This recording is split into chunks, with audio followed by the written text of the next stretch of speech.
My name is Jack, and I'm in my final year of university. Between 3 retakes, a food delivery job, and a part-time position at a local cafe, life was already tough enough. But yesterday, things took a turn for the worse. I was rushing with another delivery, weaving through traffic on my bike, when disaster struck. I scratched the door of a sleek Mercedes. The owner, a sharply dressed man in an expensive suit, didn't yell. Instead, he calmly directed me to a service center and handed me a bill for repairs, a staggering amount I couldn't even fathom. "Or you can go to court," he said coolly. "You have a week to decide." The reality hit me like a freight train. With my meager income, it was impossible. I make no more than $50 a shift delivering food, and even less at the cafe. I was sinking. I sat down at a bar with Tony, my only friend who still listened to my problems. After a couple of drinks, I felt the weight lifting slightly, but there was still no solution. "Maybe you should take out a loan," Tony suggested. With my credit history? I laughed bitterly. The best they'd give me is a boot in the rear. The bar was quiet, and the soft music in the background did little to drown out the thoughts swirling in my head. As I looked up, I realized a man at the table next to us had been listening closely to our conversation. "I'm going to use the bathroom," I said to Tony, needing a moment to think. In the restroom, I stared at my reflection.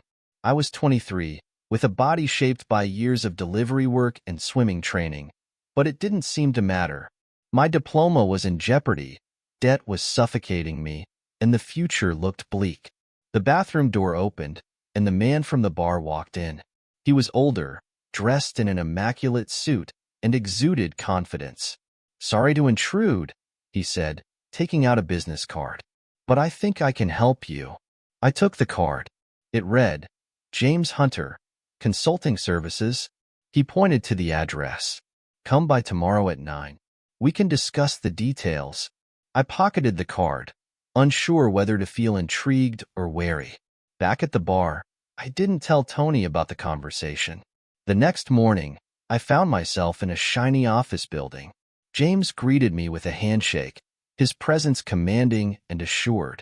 We sat down in a spacious, sunlit office, and he explained the nature of his business, something I hadn't expected. "Our agency specializes in companionship for high-net-worth individuals," he said, offering me a businesslike smile. "Nothing too intimate. Just dinner, light conversation, maybe a little flirting. You'd be well compensated." The offer was tempting, far more than anything I'd ever made before. But my stomach twisted as I realized what this entailed. "You're asking me to be an escort," I said, trying to keep my voice steady. James gave a casual nod. "Exactly.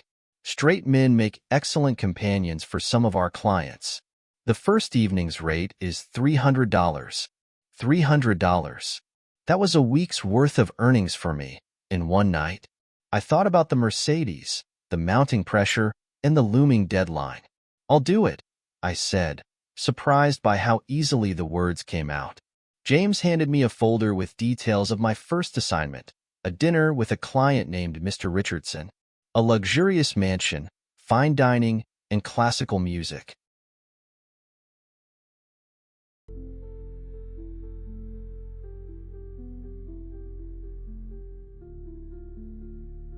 I spent the rest of the day mentally preparing for what I would face that evening. When I arrived at Mr. Richardson's house, I was struck by the opulence of it all. The butler led me inside, where Mr. Richardson waited, a dignified, older man with an air of authority. He looked me over as I stood there, suddenly feeling out of place. "Sit down," he gestured. He poured us both wine, and we made small talk about my studies and life. As the evening wore on, I felt the tension between us build, though it was subtle. He moved closer, casually placing a hand on my knee, his touch lingering. I tried to focus on the conversation, but the weight of his gaze was impossible to ignore. Eventually, the night took a turn I hadn't anticipated. He guided me to a room, and I felt a rush of confusion, anxiety, and something else I couldn't quite name. I wasn't sure if I was ready for this, but I was in too deep now. When I left later that night, I had the $300 in hand, but I couldn't shake the feeling that I had crossed a line. I tried to forget about it, but the tension, the sense of being controlled, lingered. Over the next few days, I continued with the assignments, each evening more uncomfortable than the last, though the pay kept coming in. Then, one night, I was scheduled to meet a man named John. He was different. No expensive suit, no sense of superiority. Just a warm smile and a kind demeanor. We didn't meet in a luxurious setting, but in his cozy home, where he had ordered pizza and put on a comedy. We laughed together, talked about our lives, our struggles.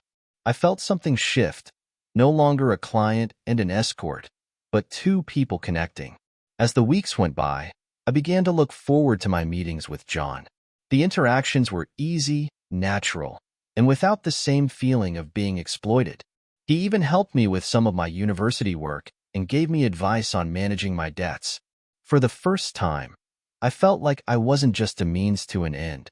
One night, after another enjoyable evening of conversation, John did something that changed everything.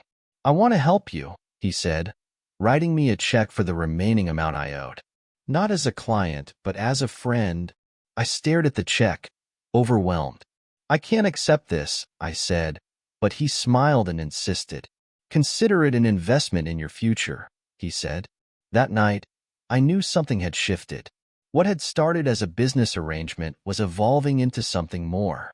The power dynamics were fading, replaced by something more human. John was patient. He never rushed me into anything, never made me feel uncomfortable. But there was an undeniable chemistry between us, something we both couldn't ignore forever. One night, after a long conversation about life, we sat in his living room, the air thick with unspoken words. He leaned forward, gently brushing my cheek with his thumb. "Jack," he whispered, "I care about you. And I think it's time we stop pretending this is just about money." His words sent a rush of emotion through me, but I was terrified. What did this mean for us? For me? John, Before I could finish, his lips found mine, and it was nothing like the forced kisses from my clients. It was tender, passionate, and real. It felt like an answer to every question I'd ever had.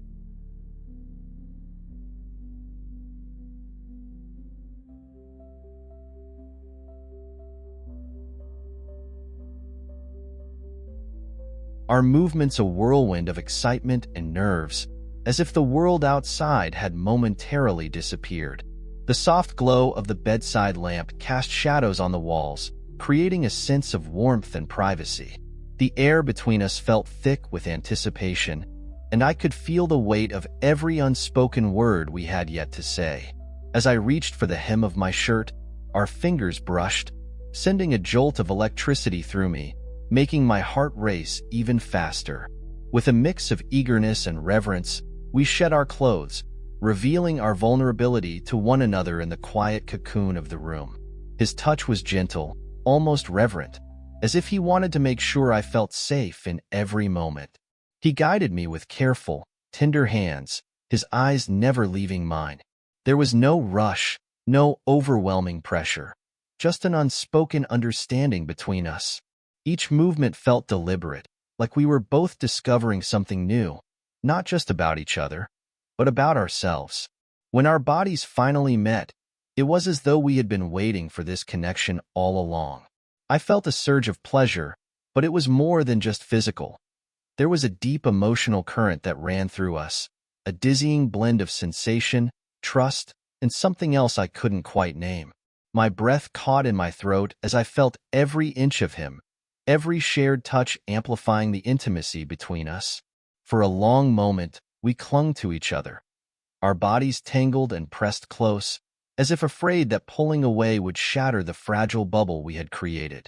The rhythm of our breathing was slow, steady, and synchronized, as if we were both savoring the rare closeness that had blossomed between us. It was unlike anything I had ever experienced, pure, unguarded, and filled with a sense of connection that transcended the physical.